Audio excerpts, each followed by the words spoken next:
જય સ્વામિનારાયણ, જય કષ્ટભંજન દેવ.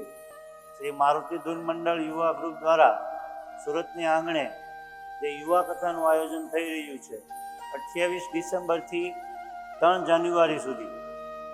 તો આ કથા મારુતિ ધૂન મંડળ જે સેવાનું કામ કરે છે, ગંગા સ્વરૂપ બહેનોને અનાજ કીટ વિતરણ, તેના માટેની આ યુવા કથાનું આયોજન થઈ રહ્યું છે.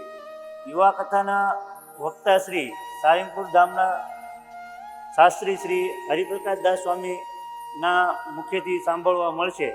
તો આ કથામાં જેમ બને તેમ યુવા ધન કઈ રીતે કથાનું રસપાન કરે એ માટે આ કથાનું આયોજન કરેલ છે. 31ને દિવસે હનુમાન જન્મોત્સવનું જબરજસ્ત આયોજન કરેલ છે. તો આ હનુમાન જન્મોત્સવમાં યુવાધન જેમ બને તેમ મોટી સંખ્યામાં આવે તેવી કષ્ટભંજન દેવ દાદાને પ્રાર્થના. જય સ્વામિનારાયણ, જય કષ્ટભંજન દેવ.